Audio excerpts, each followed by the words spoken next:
Yo, what is up, YouTube? It's your boy Dom Church 97, and I'm here today with what a little something, Now I've been getting asked to drop my own podcast on my channel, and as good as an idea that sounds, Jesus, I'm messing up my speech. I have no script.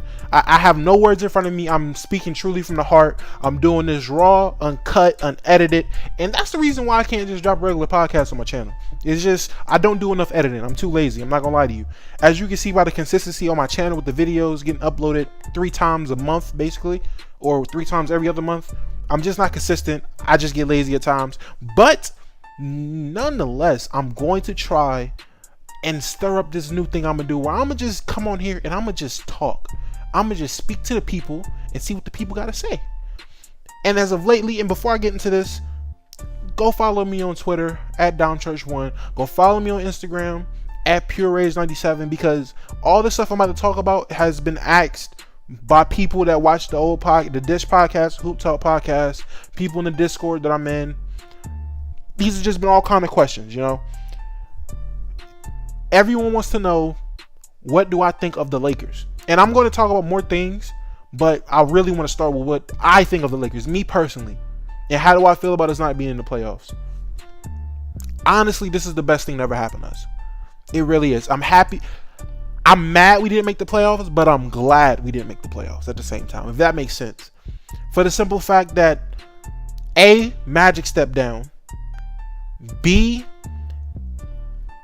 I honestly feel like this offseason is going to be crucial, because if we don't get anybody, I honestly feel like we should just develop our young core. Let our young guys grow into stars in this league. We have 3 guys on our team that all can potentially be all-stars in this league. Yes, Lonzo, Ingram, and Kyle Kuzma. They can all be all-stars. I'm saying it here. I don't care what fake Laker fan wants to pull some bullshit ass stat out of the fucking Bing search they use. Yes, I'm talking about low. I don't care, okay? These 3 guys in my eyes have the potential to be all-stars if they are developed the right way. And we're going to go down the list. With Lonzo Ball, all he needs is a solid offseason to really develop his jumper and actually work. After his rookie year, he went into the offseason hurt and was not able to train like he really was supposed to train. All he could do was weight training, and that's why he got so big this season. Now, I don't know if he has any ankle surgery. I don't know what he's doing this offseason, but hopefully no surgery, anything like that. He can just work on his game this offseason. He can just do everything he needs to do, and he can be a better player. He's already a phenomenal player in my eyes. He does it on the defensive end every night. He makes like no other. He's a top 10, arguably top 5 playmaker in this league. He's one of the best rebounding guards, which I don't care what no one says. Rebounds are important to basketball. All right, I might sound like an old head here, but rebounds matter. The possession doesn't end until you get the board, okay? And Lonzo does that. He gets the board, he pushes it up court. The difference between Lonzo and Westbrook, people call Westbrook a stat pattern because he has to tell people to move out the way to get the board and push the break.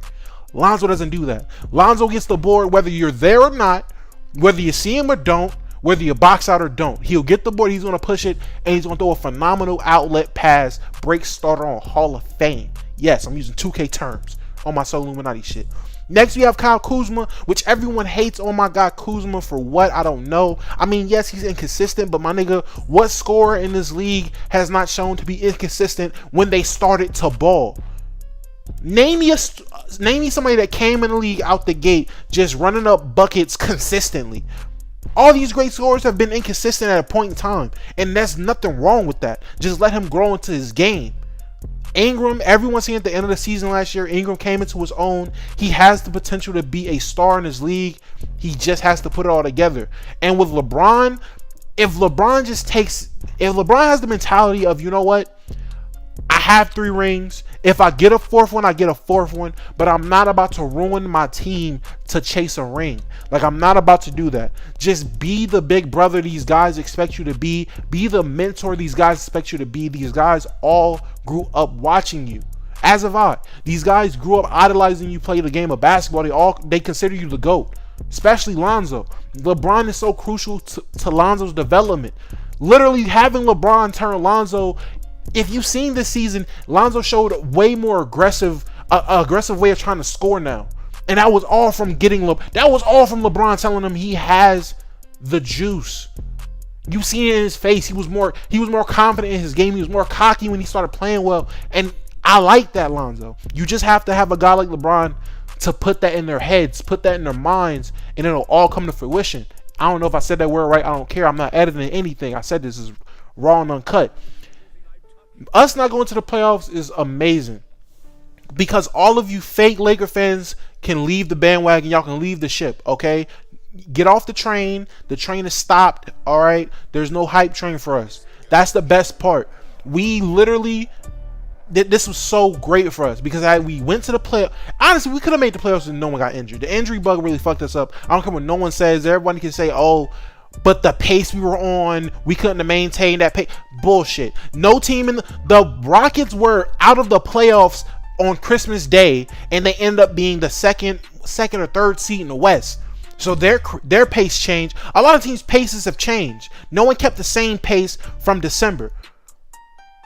All right, and I hear guys say, "Oh, the pace of the Lakers was not; they weren't gonna make it." Oh, I really doubt we had an easy schedule and it would have got hard. Bro, we had so many games decided by single digits when LeBron left. When LeBron got hurt, I said left. When LeBron got hurt, there were a lot of games that we could have won had we had him, had we been healthy. We lost LeBron, and was it LeBron and Rondo? I want to say it was LeBron and Rondo. I'm not sure. I gotta think. I think it was LeBron and Rondo. And we lost so many games by 5 points, 10 points, 8 points, 9 points. Of course, we got blown out here and there.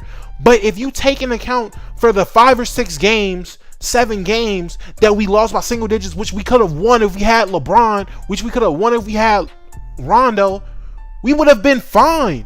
We would have been good.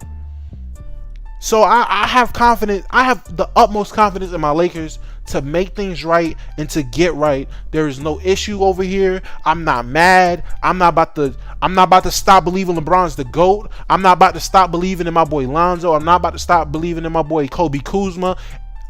I lost faith in Ingram, but I'm slowly gaining it back. You just gotta let these guys play. These niggas is all my age. I'm 22 years old. These dudes are either younger than me or a year or two older than me. You gotta give them time to play.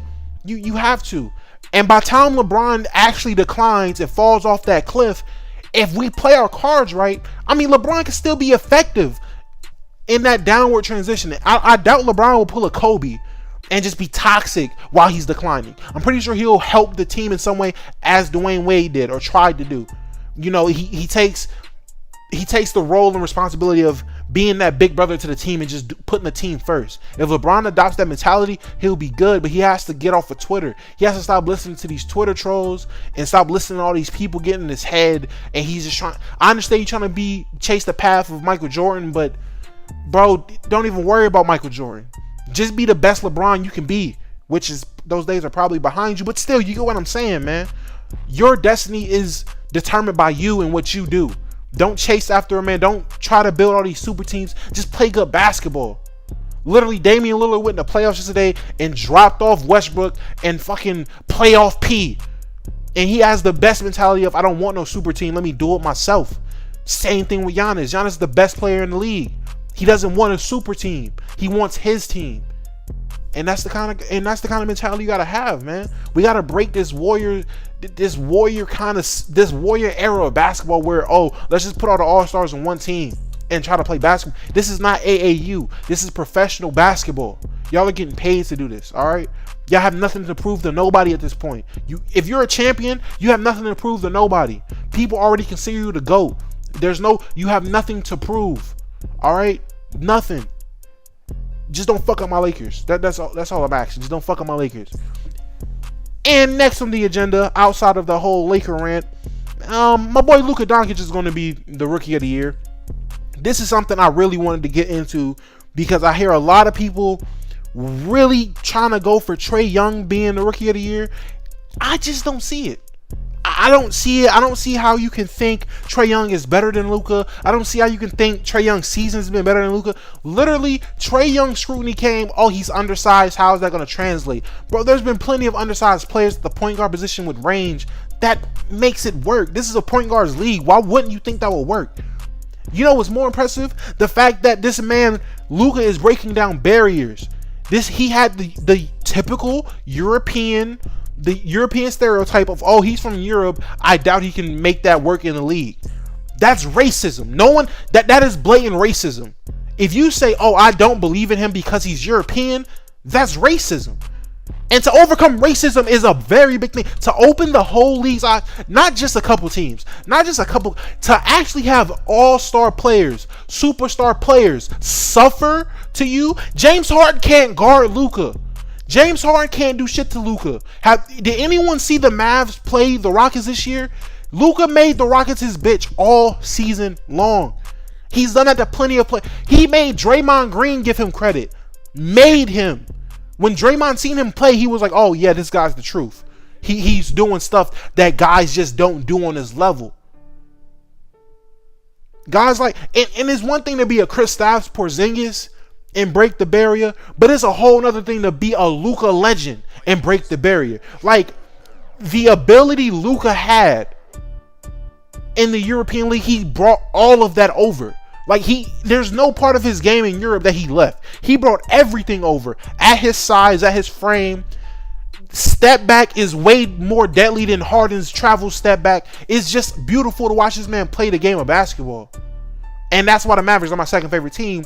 And God forbid we get Ty Lue as our coach, as the coach of the Lakers. I'm going to be a Mavericks fan full time. I'm not going to lie to you. Lakers are going to take the back burner. Because I just can't. If we get Ty Lue or fucking Juwan Howard as our coach, the Mavericks are my favorite team, and it's just because of Luka.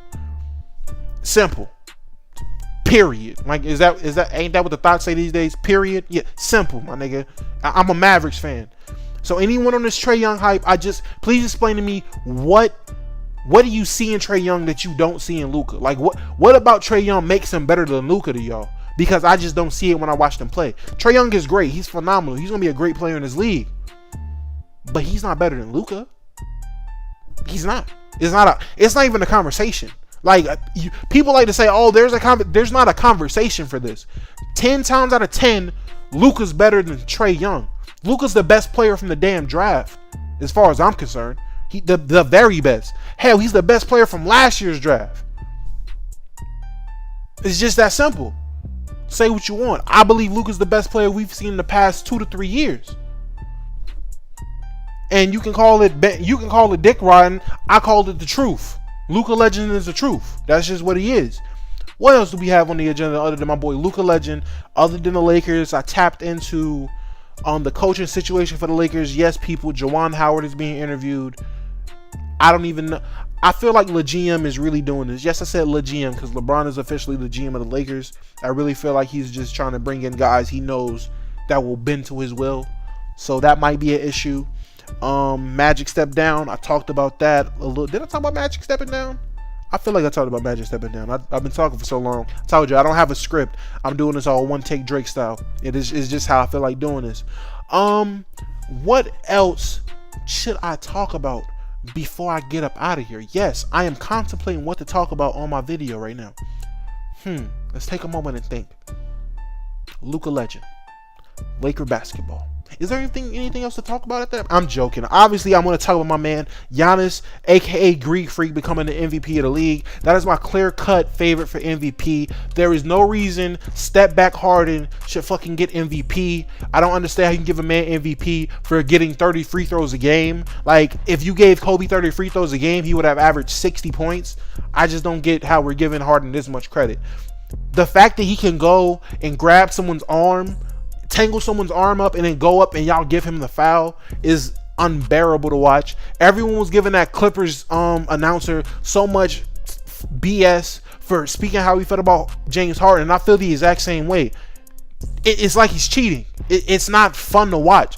I don't enjoy watching the Rockets play basketball because in the playoffs I do, because he doesn't get all those calls. I just don't like watching him in the regular season because it's just, let's watch James Harden put up 20 free throws. If you think that takes skill to just get calls, like, I don't know what to tell you. There's been clear signs all season of him flopping for calls, doing extra shit for calls. Fuck, I remember a couple years ago in the Drew League, a fan called him out for flopping, and he said, "What? That's what I'm supposed to do." No, that's not what you're supposed to do. You're a grown ass man. You're 6'6", 200 and fucking whatever pounds. You're a grown professional athlete. You get pro trainers. Like, you get the best of the best, top of the line assistants with, like, to build your ability to play basketball, and you resort to flopping like you're on the streets trying to get your own calls. Like, that's not fun to watch. And that's why somebody like Greek Freak is way more fun to watch. I enjoy watching a grown man take three dribbles to get from coast to coast. Take one dribble from half court to the bucket, and it's not a travel. He's just taking long strides. No one has done that since Wilt Chamberlain. Literally, look up old Wilt Chamberlain highlights, and that's basically what Giannis is doing in today's game. Giannis is jumping over 6'6" shooting guards to dunk the ball. No, I ain't forget about that last year, Greek. I ain't forget about it. He jumped over Tim Hardaway. And, I mean, it didn't break the internet. That was the crazy. LeBron jumped over John Lucas short ass, and it broke the internet. He jumped over a 6'6" man standing up on an alley-oop in the Garden. Come on now. Come on now.